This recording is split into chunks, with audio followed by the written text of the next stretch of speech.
2 Timothy 2:15, do your best to present yourself to God as one approved, a worker who correctly handles the word of truth. So kung may correctly handling the word of truth, ibig sabihin may wrong handling. At dahil sa mga wrong handling na yan, kaya maraming napapahamak, nasasaktan, maraming sumusungit imbes bumait, maraming nakukulong imbes mapalaya, at maraming nasasakal imbes makahinga. Wrong handling of the word of truth. How to read, interpret, and apply the Bible. Panginoon, salamat. Salamat po sa Bible. Turuan nyo kami how to handle this correctly. Paliwanagan nyo kami, Panginoon, sa mga hindi tamang pag-handle ng word of truth, at turuan nyo kami to handle this correctly, so that the word that comes from your mouth will become our food, will set us free, and will make us and our life complete. Father, we thank you, asking you to be our speaker, our teacher, our healer. In the name of Jesus, we pray with thanksgiving. How to read the Bible. Bakit iisa ang Bible? Ang daming sekta, ang daming relihiyon, ang daming grupo na nagbabangayan, nagpapaligsahan, at nag-aagaw-agawan. Pare-parehong ipinipilit at iginigiit na sila ang tama at lahat ay mali. Malalaman natin kung tama ang handling ng word of truth, kung ang bunga nito ay kapayapaan, katahimikan ng loob, kapahingahan, kalayaan, at pag-ibig. Because otherwise, the same words can make people cruel, unkind, even violent. Kaya maraming religious wars. Pinag-aaway-awayan, pinagbabato-batuhan ng mga verses, pare-parehong Bible believers, batuhan ng kanya-kanyang paboritong verses at kanya-kanyang interpretation. How do you handle the word of truth? First of all, keep in mind that not all verses in the Bible are actual words of God. Pati yung ahas nagsalita dyan, pati yung asawa ni Job, sabi, why don't you curse God and die? So maraming salita dyan, hindi naman talaga yun ang katuruan ng Diyos. Sinabi lang ng mga tao na in-record ng mga writers. Hindi mo pwedeng panghawakan yung bawat nakita mo dyan, kasi marami ring maling salita dyan, hindi galing sa Diyos, in-report lang ng writers na sinabi ito ni ganon, sinabi ni ganyan, tapos yun ang gagawin mong life verse. There are personal words and even opinions of even of the writers, like Paul. Halimbawa, sabi ni Paul sa 1 Corinthians 7:12, to the rest I say this, I, not the Lord. Sabi niya, alam niyo, may sasabihin ako sa inyo, pero ako lang nagsasabi nito, hindi ang Diyos. So, ibig sabihin, optional yung pagsunod dyan. Gusto niyo sundin niyo. Hindi bagay sa inyo, hindi kailangan, kasi hindi naman ng Diyos ang may sabi niya, ako lang. Bagamat ako bilang Paul ay experienced, knowledgeable, pero hindi ako ang Diyos. Yung iba kasi sabihin, now let us hear the words of God. Tapos babasahin mo yung letter ni Paul, Diyos ba siya? Diba iisa lang ang anak ng Diyos, si Jesus? Pero pwedeng marami siyang masabi talaga na galing sa Diyos. Pero meron ding opinion niya. Tulad nito, sinabi niya, I, not the Lord. Butit malinaw at nilinaw niya. Pero hindi lahat ng writers nagle-label ng sinabi nila kung yun ay galing sa Diyos o yun ang kanilang expert opinion. Halimbawa, sabi ni Paul sa 1 Corinthians 7:25, tungkol naman sa mga walang asawa. Palibasa siya, walang asawa. Wala akong maibibigay na utos mula sa Panginoon. Ngunit magbibigay ako ng aking opinion. At sabi ni Paul, huwag na kayong mag-asawa. Di ba? Alam nyo yon? Kaya mga nag-aasawa, nagigilty po. So pwede po ba? Sabi kasi ni Paul, huwag na. Malapit na daw dumating ang Panginoon. 2,000 years ago na niya sinabi, wala pa. So, opinion niya yun. Kung makakabuti sa'yo, makakabuting sundin. Pero every single cell in your body ay para kang baging na may gustong puluputan, ay mag-asawa ka Buti sinasabi ni Paul yun Hindi lahat ganon. Remember that there are words of other personalities, for instance of like Peter. Si Peter na yan Nung sinabi ng Panginoon, pupunta ako sa Jerusalem at mamamatay ako doon. Sabi niya ni Pedro sa Matthew 16:22-23, dinala siya ni Pedro sa isang tabi at pinagsabihan, Panginoon, huwag nawang itulot ng Diyos. Kailan may hindi ito mangyayari sa inyo? Hindi ako papayag na mamatay kayo sa Jerusalem. Ngunit hinarap siya ni Jesus at sinabihan, lumayo ka, Satanas. Hadlang ka sa aking landas. ang iniisip mo hindi sa Diyos, kundi sa tao. Si Pedro na ang nagsasabi, sinabi pa ni Jesus, lumayo ka Satanas. Eh ngayon, sabi ng Bible study teacher, sabi ng pastor, ibigay niyo sa akin ang inyong mga hikaw.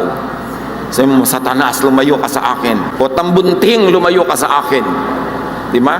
Opinion mo lang yan, nagtatago ka sa likod ng Diyos para ako hututan. Maraming ganon. Note here that Jesus rebuked Peter for being so wrong. And this is Peter, supposedly bigyan ng keys to the kingdom of heaven, blah, blah, blah. Diba? So dapat maging mapanuri tayo. Hindi ko muna nandun sa verse, ilalabad mo ng patayan. Suriin mo, maka-Jesus ba yung teaching na yan? Kasi katulad nun, si Pedro ayaw niyang mamatay si Jesus sa cross. Eh kung hindi niya mamatay si Jesus, di wala tayong salvation. Kaya mukhang biglang tama, pero sa matagal na pag-iisip, malalaman mong tama up to a point, pero hindi pinakatama at hindi laging tama. There are words of other personalities like the other disciples whom Jesus likewise rebuked many times, at di ko na iisa-isahin ngayon. Mag-research kayo. Ang dami.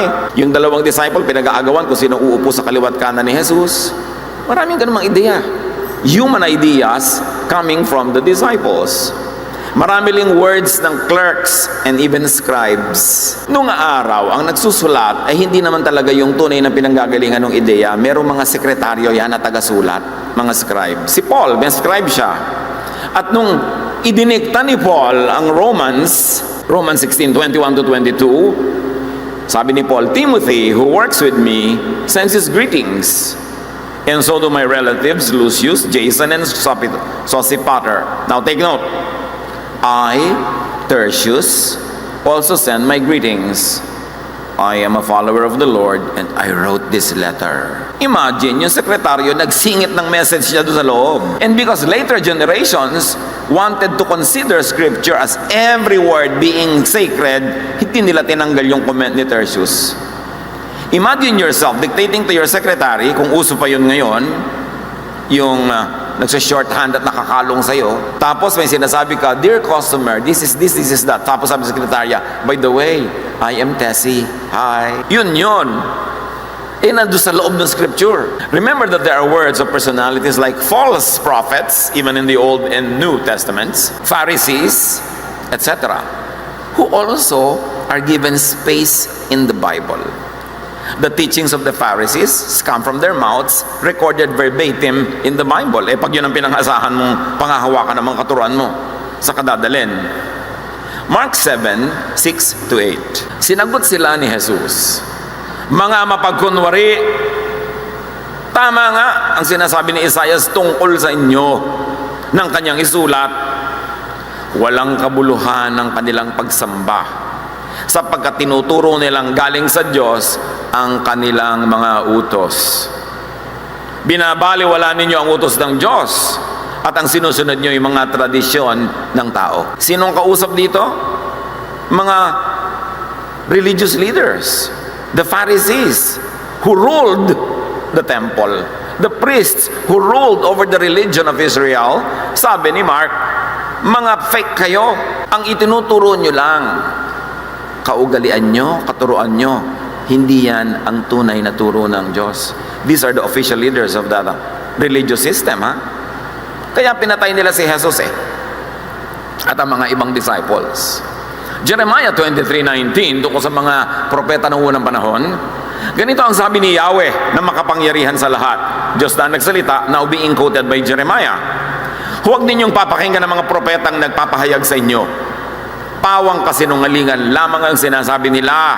Ang mga pangitaing kanilang sinasabi ay katahang isip lamang nila at hindi nagmula sa akin. Yung laging may vision, may dream, may revelation, 99% pagdudahan muna bago paniwalaan. Kasi ang katotohanan will stand the test. At ang katotohanan will not be afraid of scrutiny. So sabi niya, guni-guni ninyo yung mga vision na itinitinda nyo. Tapos maraming naniniwala. Ezekiel 13:8-9. Therefore, this is what the sovereign Lord says, because of your false words and lying visions, I am against you, declares the sovereign Lord. My hand will be against the prophets who see false visions and utter lying divinations. Mga tao naman kasi, mangmang. Kung anong sabihin ng mga leader, naniniwala agad. Sukdo lang, masakripisyo ang buhay nila. God saves people. God loves people. Now, religion uses people to serve religion. Kunwari, serving God. May talagang mga trabahong service to God. Pero mayroong hindi na service na to religion yon. Dapat salain. Pag nang aabuso na, hindi na yun galing sa Diyos. Yung kailangan mong magpa-abort, tapos sinasabi yung pwede, basta mag-donate ka. Yung kailangan mong magpa-cesarean section, sabi hindi, i-tight mo muna yan, bahala na ang Diyos sa'yo. May mga ganun Yung kailangan mo, gagatain pa sa'yo ng relihiyon, ikaw nga itong nangangailangan, tapos ang yaman-yaman ng relihiyon, dapat makahalata ang mga tao. Kung sila ay wina 1, 2, 3 na, noon pa yan hanggang ngayon. Bakit ba ipinadala si Jesus? Kung tama ang relihiyon, ba't ipapadala pa si Jesus? Ba't mo itatama ang tama? Kung maliwanag, ba't magdadala ng liwanag na tulad ni light, na si Jesus ay light? Kasi madilim. Kung daan na ang relihiyon patungo sa langit, dapat hindi na ipinadala si Jesus, who is the way. At kung truthful na yung religion, hindi na dapat ipinadala si Jesus, who is the truth. So pag sinabi ni Jesus, I am the way, the truth, and the life, ibig sabihin, hindi yung religion nyo. All that falsehood necessitated the coming of the Son of God and even His death to save people not from hell, but from religion. Kasi yun ang nagpapadala sa kanila sa napakaraming kamalian dahil naniniwala sila kahit sa anong turo na lang. Siyempre may religion na tama, may religious belief na tama, pero hindi lahat kailangan suriin. Not everything the disciples taught and said was gospel truth. Disciples na to John 21, 22 to 23. Jesus answered, if I want him to remain alive until I return, what is that to you? You must follow me. Because of this, the rumor spread among the believers that this disciple would not die. Si John yun. But Jesus did not say that he would not die. He only said, if I want him to remain alive until I return, what is that to you? Pero na-misinterpret na siya ng mga disciple, kumalat na ang balitang hindi mamamatay si John. Disciple na yon. Now, how do you read the Bible? How to read? First of all, do not read everything literally. Ang Bible ay literature, punong-puno ng mga metaphor, talinghaga, symbolism, poetic language. Halimbawa, sinabi ni Jesus at I am the door. Hahanapan nyo talaga ng doorknob? Maraming talinghaga. Pag dinerecho mo ang kuha niya, nireply mo agad sa buhay mo, ang laki ng posibilidad na magkamali. And remember, because you are not all-knowing, and even the disciples got things wrong, and there are so many false prophets and prophecies, be tentative, never dogmatic in your reading and interpretation. Hindi sasabihin mong, God said it, I believe it, that settles it. Dogmatic thinking yon. Kasi yung pala, hindi naman God ang may sabi, first of all. And then you believe it. Just because you believe it, it means it's correct. And then you say, that settles it. Ibig sabihin, wala nang usapan. Liliit ang utak mo, kikitid. Be tentative. Acts 17:11. Now the Berean Jews were of more noble character than those in Thessalonica, for they received the message with great eagerness and examined in the scriptures every day to see if what Paul said was true. Sabi, alam nyo, mas maganda ang pagkatao, mas marangal ang mga taga-Berea kaysa sa mga taga-Thessalonica. At bakit sila marangal? Hindi ko masabi ni Paul, naniwala na agad. Sinusuri muna nila. Hindi sila bilib lang ng bilib. At tinawag yun na nobility of character. The Bereans limited their view, however, to Paul and the scriptures. Meaning the Jewish scriptures. Huwag natin kakalimutan that there was not an instant Christianity. That the believers were first Jews who believed in Jesus and entered into a very awkward stage of faith wherein they were almost no longer Jewish but not yet anything, not yet Christian, kasi hindi pa developed yung Christianity noon. Nasa gitna sila nung stage na yon. At doon sinulat yung New Testament sa panahon na yon. Tapos nagkaroon pa ng second set of believers, non-Jewish people, in fact, mga Gentiles who became believers in Jesus. These people never had Jewish tradition and background because they were Gentiles. At immediately they were grafted into Jesus. Now there were Jews who were steeped and accustomed to Jewish traditions who have become Christians. So dalawang believers ni Jesus yan. Yung ang background ay Jewish at yung background ay Gentile. At pareho silang fluid stage noon. Hindi pa nag-solidify ang mga teaching. Kaya awkward yung panahon na yon. Kaya itong mga Berean, may sinasabi si Paul, tinetest nila against the Jewish scriptures. At meron namang basis up to a point. Pero hindi pwedeng maging Jewish scriptures lang ang basis mo in testing Paul because Jesus reinvented and even canceled many Jewish laws and traditions. So, operate on what makes you good and do good. Pag may nagtatanong, paano po ako maniniwala? Paano ako mag-i-interpret? Anong i-apply ko sa buhay ko? Yung nagpapabait. Yung nagpapabuti. Nabasa ko po dito, batuhin ang bato lahat ng mga babae nangangalo niya. O sige, kumuha ka na ng isang truck na graba, batuhin mo ang buong barangay. Kasi i-apply mo pala yan. So, nagpapabait ba? Nagpapabuti. Kasi si Jesus hindi niya ipinabato yung babae Tapos mababato ka ngayon, nadaig mo pa si Jesus. Kasi nakabase ka sa Jewish law. Operate on what makes you do good. And operate on what makes you also feel good up to a point. Kasi kung minsan, may mga kalupitan na ini-impose mo dahil akala mo yun ang gusto ng Diyos. Pero sa loob-loob mo din naman, hindi rin maluwag sa loob mo na maging ganun ka. Anak, itinatakwil kita dahil ikaw ay isang dalagang ina. Maluwag ba sa loob ng kahit sinong nanay yon? Pero maraming nanay nagtatakwil. Sabi kasi ng diakono, sabi ng pastor nila, itakwil mo ang anak mo. Maluwag ba sa loob mo yon? So, operate on what gives you peace of mind.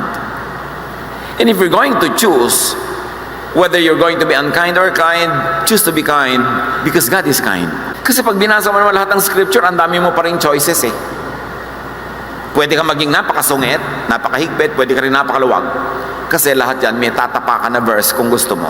Kaya nagkakahiwa-hiwalay ang mga believers Pare-pareho naman may verse. Jeremiah 29:11, "For I know the plans I have for you, declares the Lord, plans to prosper you and not to harm you, plans to give you hope in a future." So a sound reading and interpretation of Scripture would be that which prospers you. Kasi yun ang plano ng Diyos.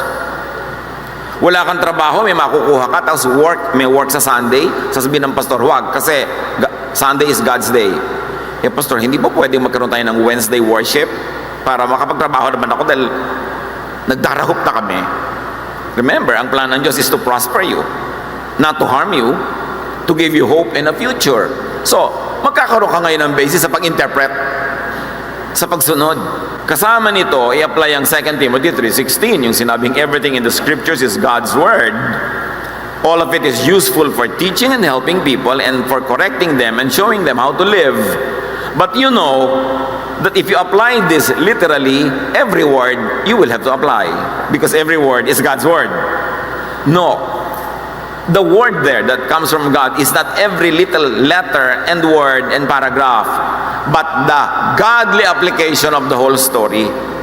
So in other words, pag may binabasa kami, dalawang karakter na nagtatalo, ginawa nito yun, ginawa nila yun. Sabi ni Sarai, anakan mo ang katulong ko para magkaroon ako ng anak. Sabi mo, oy, pwede ko na palang gawin yan. Daddy, si Yaya. Di ba? Pwede mo nang ganunin. Pero ano ba ang lesson ng buong storya? Nagulo ang idinulot nun sa pamilya nila. So ang word of God doon, hindi yung sinabi ni Sarai, hindi yung ginawa ni Abraham, kundi yung ano ang lesson ng buong kwento. Na ang buong kwento, huwag mong gawin yan kasi magkakagulong pamilya nyo. Yun ang word of God. Yung lesson, hindi yung mga letra na lumabas sa bibig ng mga tao. Kasi pwede magkamali-mali sila ng mga sinasabi nila. Yan ang magandang application ng 2 Timothy 3:16. Hindi yung lahat na lang nang nandyan, nakakamatay na, nakakalaso na, gagawin mo pa dahil every word is word of God. Pero ano ba yung lesson? Mula sa kwento na yon, doon mo i-derive kung ano yung word, meaning the lesson, the idea of God behind the story. 2 Corinthians 10:25-27, may issue kasi ang mga Jew, huwag kang kakain ng karning ganito, huwag kang kakain ng karning may dugo, huwag kang kakain ng ganito, ng ganyan. Tapos may mga Gentile na naging mananampalataya ni Jesus, na sanay silang kinakain kahit ano na lang.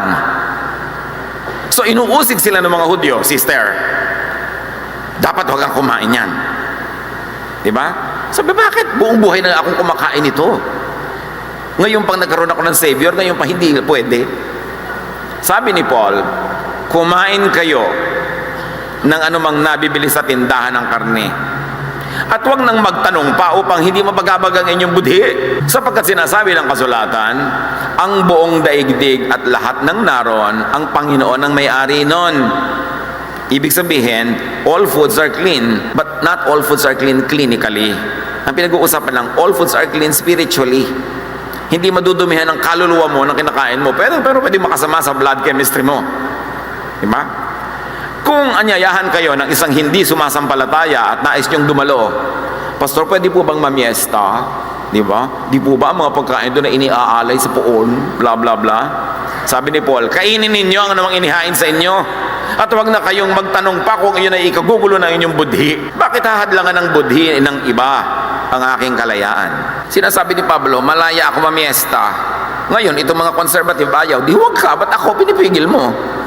Ba't yung budhi mo, i-implement mo sa budhi ko, may sarili akong budhi. At kanya-kanya tayo ng pagharap sa Diyos, pananagot sa ating paglabag o pagsunod sa sinasabi ng ating budhi. Ngayon, hindi lahat ng budhi tama. Because if you were conditioned to think that something not wrong is wrong, then your budhi will tell you it's wrong. But it doesn't mean it's wrong. Kaya dapat sinusuri. Sabi niya, pwede po ba ako kumain ng dinugan? Issue yan, di ba? Pwede po ba akong kumain ng baboy? Pwede ba ako? Sabi ni Jesus, sabi ni Paul, the earth is the Lord's and everything in it. Lahat ng nandito sa mundo, gawa ng Diyos. Walang ginawa si Satanas kasi hindi siya creator. So kainin mo ng kainin. Kaya lang, baka tumaas ang blood pressure mo. Problema mo yan. Pero yung kaluluwa mo, hindi pupunta sa impyerno dahil sa kinakain mo. Hindi marurumihan ang iyong espiritu. Pwedeng ang iyong katawan, yes. Kaya mag-iingat ka. So sinabi ni Paulo, kayo masyado maarte. Ito ba ang karne na ito? Strangulated? May blood ba to? Pwede bang may karne na wala ka ni isang patak na dugong matira doon? Kaya nakakapagpalaya yung mga teaching ni Jesus na naman na ni Paul. How do you read the Bible? Take cultural contexts into the equation. May baon ba kayong biskwet? Kasi mahaba ito. Pwede ko rin mamputulin kung ayaw nyo na. Pero dapat mag-aral. Dibdibin. Take cultural context into the equation. Many scriptures and many words were written in the context of a certain time, place, culture. Outside of that, it would be erroneous to apply it 100%. Acts 15:5 to 10. Ito na naman, nagtatalo yung mga Jewish Christians against Gentile Christians. Ang issue, pagtutuli. Kasi the Jewish men and Jewish boys were circumcised. Now, of course, Gentiles were not circumcised. Ito yung mga Gentile, ang tatanda na, nagiging Christian, gusto ng mga Jew, tuliin pa sila. Ang kunat-kunat na nun. Acts 15:5 to 10. Ngunit tumayo naman ang ilang mananampalatayang kabilang sa pangkat ng mga Pariseo.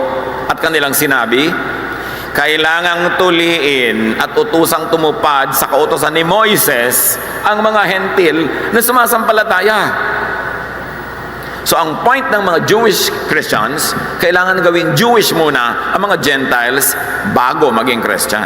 Nagpulong ang mga apostol at ang matatandang namumuno ng iglesia upang pag-aralan ang suliraning ito. Alam niyo kung bakit suliranin? Dati, pang-Israel lang yung religion niya.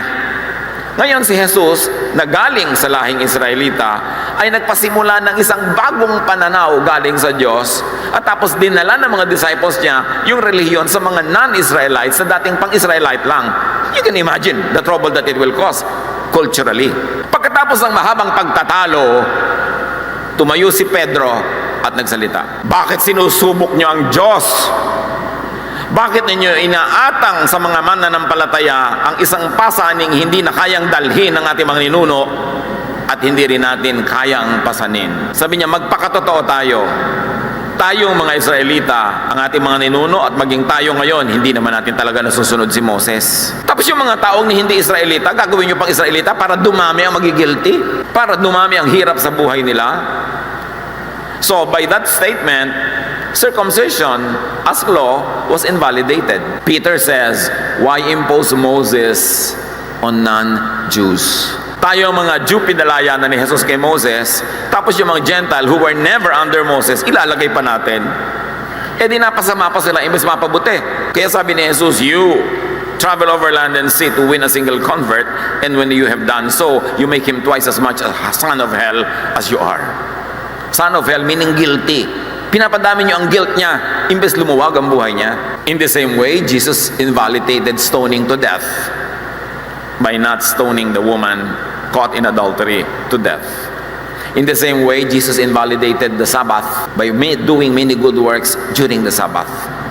So talagang inakay ni Jesus yung mga Hudyo away from Judaism into this called the way. Later on called Christianity. Kaya lang yung word na Christianity, sinamahan na rin ng mga iba-ibang tradition, iba-ibang invento. Kaya nagkahalo-halo, konti na lang natin ang Jesus doon. Kaya dapat suriin. Katulad na lamang sa Genesis 16:1-4. Hindi magkaanak si Sarai na asawa ni Abram, ngunit mayroon silang aliping babae na taga-Ehipto na ang pangalan ay Hagar. Sinabi niya, Abram, dahil pinagkaitan ako ni Yahweh ng anak, ang alipin ko ay sipingan mo nga. Baka sakaling magkaanak siya para sa akin. Pumayag si Abram at sinabi kay Sarai, at sinabi ni Sarai, at ipinaubaya nga ni Sarai sa kanyang asawa si Hagar upang maging asawang lingkod. Matapos sipingan ni Abram si Hagar, nagdalang tao ito. Ngayon, kung ang mister nyo kakalakalabit, uy, dear, remember Genesis 16? Magtigil ka. Si Sarai yon, tapos na yon. Pero biblical, yun ang point. I-apply nyo ba yan ngayon? Kaya pati pag-a-apply, sinasala. Ang salaan si Jesus. Ang Old Testament ay Jewish scriptures. Kaya mas malinaw na tawagin niya na imbes old, tawagin niya na Jewish scriptures. Para malinaw na kanila yan. Kasulatan nila, ginawa nila para sa kanila. At sino mang hindi nila kabilang sa grupo nila, sa panahon nila, sa buhay nila, na magbabasa ng Jewish scriptures ay nakikibasa lang. Tandaan nyo yun. Nakikibasa lang. Hindi ikaw yun. May mapupulot ka doon na para sa iyo ngayon, pero may mapupulot ka doon na hindi na para sa iyo ngayon. Kaya dadaanin mo sa salaan ni Jesus. The Torah, the heart of the Jewish scripture, was Yahweh's exclusive instruction to Israel for holy. And holy doesn't mean moral. It means separate, not moral living. For thousands, for hundreds of years, exclusive sa kanila ang scripture nila. Ang mga Hudyo, alam nyo, hindi sila nang convert. Kahit saan sila magpunta, meron silang sarili nilang pagtitipon, sarili nilang lahi, nakabukod sila. But when Constantine, Emperor Constantine, adopted Christianity as the state religion of Rome, and he adopted the Jewish scriptures as part of the Christian scriptures, through imperial edict, through imperial power, Constantine made the Jewish scriptures the universal scriptures for all Christians. It was a Roman imperial act. The Jews themselves never converted non-Jews into their faith because they have an exclusive relationship with Yahweh. At ang mga utos sa kanila ni Yahweh ay pang kanila, hindi pang lahat. Ang purpose, ihiwalay sila dahil meron silang role na gagampanan. Pero hindi ibig sabihin, sila lang ang anak ng Diyos at sila lang ang mahal ng Diyos. Kaya nilinaw yun ni Jesus. Sa unang-unang public sermon ni Jesus, sinabi niya, akala nyo, special kayo. Natatandaan nyo, ang daming may ketong nung araw. Pero ang pinagaling ng Diyos, si Naaman, hindi siya Israelite. Ang daming nagugutom na byuda. Pero ang pinakain niya, yung byuda sa Shunem. Sabi niya ganon, yung byuda sa ibang lugar. Hindi mga Israelite byuda. So huwag nyo isipin na special kayo. Lahat ng tao, mahal ng Diyos. Ang ginawa nila, kinaladkad si Jesus palabas at itutulak nila sa bangin para patayin. Because they did not like what they heard. Because they've always wanted to believe that they were extra special, na sila lang ang itinatangi ng Diyos. At yun ay pinabulaanan ni Jesus. So sa ginawa ni Constantine, by sponsoring the Jewish scriptures as part of the Christian universal reference, ibinalik niya si Moses at inihalo kay Jesus. Ang naging bunga, kalituhan. Leviticus 1:1-3. The Lord spoke to Moses from the sacred tent and gave him instructions for the community of Israel to follow when they offered sacrifices. O question and answer. Para kanino ang instructions? 1, 2, 3. For Israel. Israelite ka ba? Ba't ka sumasali? May pwedeng pulutin, pero hindi lahat. Kasi hindi ka Israelite. Deuteronomy 4:1, "Hear now, O Israel, the decrees and laws that I am about to teach you." Sino kausap? Israel. Deuteronomy 5:1, Moses called together the people of Israel. "Today I am telling you the laws and teachings that you must follow." So listen carefully. Dapat maging maingat sa pag-apply sa sarili ng bawat katuruan doon, lalo na yung mga culture and time-bound teachings. Meaning, para sa Diyos lamang, sa panahon nila, sa pangangailangan nila, at sa context nila. Kaya merong movement noong pang 1970s hanggang ngayon di pa umuusad, yung contextualization. Yung sa pagbasa mo, tingnan mo yung context nila, kung tugma sa context mo. Pag hindi magkatugma, hindi mo pwedeng i-apply 1:1 yung sinabi doon para sa'yo. Kasi magkaiba ang context nyo. Katulad nga nung hindi magkaanak si Sarai, gagawin mo ba yan ngayon? Iba context sila noon, iba ngayon. Ibang lugar yon, ibang lahi sila. Maraming patakaran, pamamaraan, ideya, pananaw, kautusan at kaugalian na nasulat sa Old Testament, pero tungkol sa specific peoples who lived in specific times and places and context in ancient history. At hindi laging kabilang o sangkot doon ang lahat ng sangkatauhan sa lahat ng lugar, sa lahat ng panahon. Constantine universalized what should have been a local, tribal tradition. Kaya marami ngayong conflict. Maraming nasulat sa Old Testament ay patungkol sa mga culture-bound and time-bound na katotohanan, needs, values, aspirations ng way of life nila. They were always at war with their neighbors. So very warlike ang mga traditions nila. Patayin ang mga bata, patayin ang mga babae, patayin lahat para makuha mong sangdangkal na lupa. Sila yun. Not universal for all peoples at all times, in all places, in all situations. Dapat hindi basta-basta ang kinin at i-apply sa sarili o sa lahat ng mga nakikibasa lang sa mga katuroan na ito. Ang magiging bunga, pag yan ang iyong ginawa, kikitid, liliit, sisikip ang iyong utak at ang iyong mundo. Magiging dogmatic ka, malupit, masungit. Hindi ka napupunta sa mga lamay ng namatay mong lola just because may padasal. Hindi ka napupunta sa kasal ng kababata mo at pinsan dahil gagawin sa isang simbahan na hindi ka na member. Hihiwalay ka sa mundo, kikitid ka, magiging Israelite ka na walang inatupag nung araw kundi humiwalay.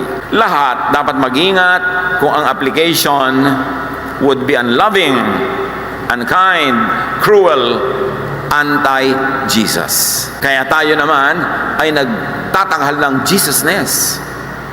Yun ang sagot sa lahat ng confusion na ito. Alin ang i-apply ko? Alin ang gagawin ko? Remember that ancient Israel was consecrated to become a nation by her priests, to be separate from her neighbors. Thus, the commands, or many of the commands in the Old Testament are ethnic, culture-specific, and time-bound. Meron ding expiration yung effectivity nun. Hindi mo pwedeng gawin ngayon sa mga realities today. Importante. Leviticus 11:45, "I am the Lord who brought you up out of the land of Egypt." Even the start of the Ten Commandments is, "I am the Lord who brought you out of the land of Egypt, the land of slavery." Now, these are my commands. Tanong, kasama ka ba sa Exodus? Kasama ka bang hinango sa Ehipto? Yes or no? Ba't ka sasali sa usapang yan? Nakikisali ka. Pwede kang sumali sa lahat ng aspeto nun na isinali ka ni Jesus. Kaya again, si Jesus yung filter. Christians must learn from the mistakes of the Israelites. Very important. Galatians 4:4-5, dahil nga sa mga kaguluhang ito, but when the time was right, God sent His Son. His Son obeyed the law so He could set us free from the law. Sabi, alam nyo, sa pinakatamang panahon, hindi na matiis ng Diyos ang lahat ng mga kamaliang ito. Awang-awa na siya sa mga tao at biktima ng mga relihiyon, ipinadala na niya ang kanyang anak. Para palayain tayo sa lahat ng batas na yan. At ang paraang ginawa niya sinunod niya ang lahat. Para masabi niyang, hindi ko naman kayo tinuruan mag-break niyan dahil lang ako man hindi ko yan masunod. Sinunod niya, and in behalf of all the people, sinunod niya, so parang na-credit na sa lahat yung pagsunod doon. So pasado ka na. Yun ang ginawa ni Jesus. Kaya ang sabi sa John 1:14, the Word, Jesus, became a human being who lived here with us. We saw His true glory, the glory of the only Son of the Father. And listen, church, from Him, all the truth of God have come down to us. Kasi maraming halo-halong truths, pinag-aagaw-agawan ng mga false prophets, ng mga false disciples, well-meaning yung iba, malicious yung iba, pero ganun pa rin, maraming mali.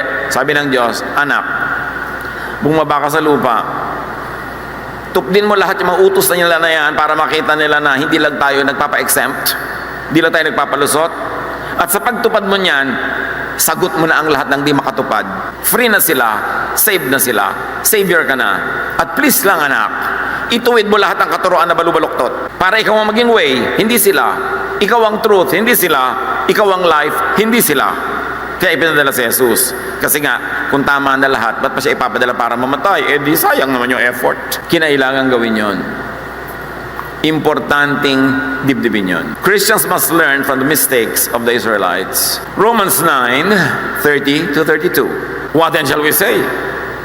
That the Gentiles who did not pursue righteousness have obtained it, a righteousness that is by faith. But Israel, who pursued the law of righteousness, has not attained it. Why not? Because they pursued it not by faith, but as if it were by works. They stumbled over the stumbling stone. To make a long story short, ang sinasabi ni Paul, mabuti pa yung mga hindi Hudyo naging righteous sa tingin ng Diyos. Kasi lumapit sila sa Diyos sa pamamagitan ni Jesus at pananampalataya kay Jesus. Hindi na sila nagpagod na sundin ang lahat ng mga utosan ng mga Diyos. Na-expressway sila, express lane to God. Meanwhile, sabi niya, itong mga Diyos na hirap sa pagsunod ng takot na do's and don'ts na hindi naman nila nasusunod lahat, ang ending nila failure. And because what they did led to a blank wall, to a dead end, Jesus became the way. He became the door through which people could pass because they could not pass through the law of the laws of the Jews. Hindi nila pwedeng lampasan. Imposible. The laws of Moses and the Old Testament prophets were specifically for the Israelites, not for all peoples. That is to be clear. Kasi marami ngayon nag-i-Israelitan. Kinokopya yung mga damit nila, mga bigote nila, yung mga tradisyon nila. Sinabi na nga sa Bible sa lahat ng ginawa nila, nabigo pa rin silang lumapit sa Diyos. Tapos kokopyahin mo pa sila. Kaya nga ibinigay na si Jesus para siyang way. By His wounds we are healed. Tapos hanggang ngayon, kokopyahin mo pa sila. Ang linaw na nga sa Bible na bigo sila. Meanwhile, di ba malinaw? Lahat Israel, ito ang law. Israel, ito ang law. Israel, ito yun sa inyo. Pangkanila lang yun. Meanwhile, and listen to this, the teachings and commands of Jesus are for all people at all times. Doon tayo sasali. Doon tayo kasali. It is an updating, a leveling up of old tradition. Matthew 28:18 to 20. Then Jesus came to them and said, all authority in heaven and on earth has been given to me. All, daig niya yung temple, daig niya yung mga priests, daig niya yung mga prophets, daig niya yung lahat-lahat ng buong Israel. Sabi niya, ibinigay sa akin yan. Therefore, go and make disciples of all nations. This time, the faith is for all nations, no longer just for Israel. Kaya kasali tayo. Pag sasabihin niyo, saan tayo sasali? Kay Jesus. Kasi doon tayo isinali ng Ama, through Him, not through Israel. Therefore, go and make disciples of all nations, baptizing them in the name of the Father, and of the Son, and of the Holy Spirit, and teaching them to obey everything not Moses, I have commanded you. Doon tayo kasali. Huwag kang magpilit sumali doon sa hindi ka naman kasali. Saling pusa ka lang doon. At sila nga nabigo. Ba't ka pa doon sasali? So filter all teachings through the teachings and love of Jesus. Kaya natin pilit din turuan Jesus filter. Halimbawa, lahat ng teaching, nandiyan sa laman niyang cup na yan, yan ang teaching ng religion. May loving, may hateful, may vindictive, may galit, may nakakasakal, may nagpapalaya. Di ba ganyan lahat? Pag kinuha mo lahat yan salain mo kay Jesus, na mga butas ang sala niya ay puro korting puso, puro maibigin lang. Ano lang ang lulusot doon? Yung korting puso, yung maibigin. So, ang susundin mo na lang, ang i-apply mo sa lahat ng buhay mo at sa buhay ng kapwa, yung mga katuroan ni Jesus, that loving, kind, nagpapabait, nagpapabuti. Anong gagawin mo ngayon sa mga ibang katuroan na hindi loving, hindi kind? Ilagay mo sa library, reference, pero hindi ka na obligadong i-apply yon na para bang hindi dumating si Jesus. Dapat linawin. Yung hindi papasa, hindi lalampas sa love of Jesus, buong ingat na i-handle. Jesus simplifies and makes practical the demands of the law of Moses. Kasi yung law of Moses naman, hindi lang si Moses ang gumawa Kasi aside from the 10 commandments, Israel developed 613 other commandments called mitzvots. Inimbento ng mga priest niya, some of them necessary at that time, some of them no longer necessary at other times, even in their own history. Pero lahat yun, i-apply mo pag nag-under the law ka. At sabi ni Jesus tungkol sa law, litong-lito kayo sa law, ang dami-dami, conflicting. Matthew 7:12, sabi niya, so in everything you do to others what you would have them do to you. For this sums up the law and the prophets. Sabi ni Jesus, alam nyo, nakakalito talaga ang mga laws, ang dami. Sasabihin ko in one sentence, be loving. Do to others what you would have them do to you.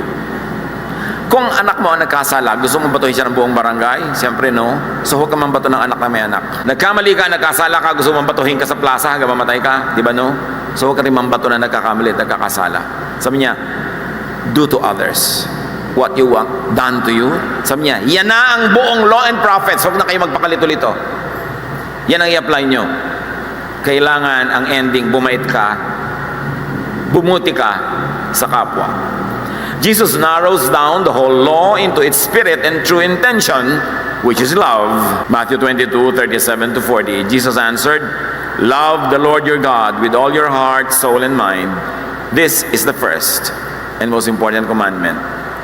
The second most important commandment is like this, and it is, love others as you love yourself. Now, take note. All the law of Moses and the books of the prophets are based on these two commandments. Pag loving ka, nasunod mo na lahat. Charged na kay Jesus at sa love ni Jesus ang lahat ng kulang mo when measured by the law of Moses. How do you read the Bible? Filter a writer's bias, agenda, and limitation. Kasi may mga agenda din yung mga writer.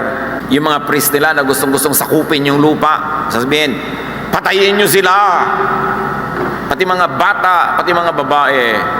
Sa palagay nyo, sabi talaga yun ng Diyos o sabi lang ng mga priests? Ibig mo sabihin, gano'n na lang ang pag-ibig ng Diyos sa Israel, papapatay niya yung mga babae, mga bata, matatanda na ibang lahi, makuha lang nila yung sandakot na lupa. Kaya dapat filterin. Itatanong mo ngayon, loving ba yan?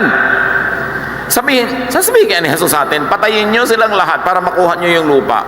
Hindi gagawin niya ni Jesus. Kaya may Jesus filter. Kaya dapat suriin ang lahat according to the law and teachings of Jesus. Because He is the Son of God. In Him, all the truth of God is revealed. In Him, the fullness of the deity is revealed. Mark 7:13, sa gayong paraan, pinapawalang bisa ninyo ang salita ng Diyos sa pamamagitan ng mga tinuturo nyo, sabi ni Jesus. 1 Corinthians 7:8, ito naman ang masasabi ko sa mga walang asawa at mga byuda, mabuti pa sa kanila ang manatiling katulad ko na walang asawa. Again, alam niyo, opinion yon. Huwag niyo ipagpilitan yon doon sa mga gustong-gusto magkapapa. Minsan lang silang mabuhay sa mundong ito, gusto nilang may sandalan, lagyan nyo. Do not kill or die for a single verse. Baka mali pa interpretation mo, nakapatay ka pa. O namatay ka pa. Study many and all the verses on the same matter para makuha mo ang middle point. And study many and read many versions of the Bible. Many translations. Huwag kayong maging overly loyal to only one translation. Because every translation is made by a religious group that also has an agenda, a theological agenda. Kaya kung minsan magkakaiba pa, basahin mo lahat, hanapin mo yung middle point. It is important to be like the Bereans, to examine what you read. And then test all the verses through and the Jesus filter, which is love. Ang ending lang, loving ba yan? Paano ako magiging loving? How can I love others and how can I enjoy the love of others that Jesus teaches? By using the Jesus filter. Father, teach us to read scriptures correctly, carefully, intelligently, inspired by your Spirit. Turuan mo kayo, Panginoon, na aming pananampalataya ay makapagpalaya, hindi makapagtali, makapagpabait, hindi makapagpasungit, maging loving, hindi hateful. Pagbulay-bulayan natin ang mga ito, sumandali.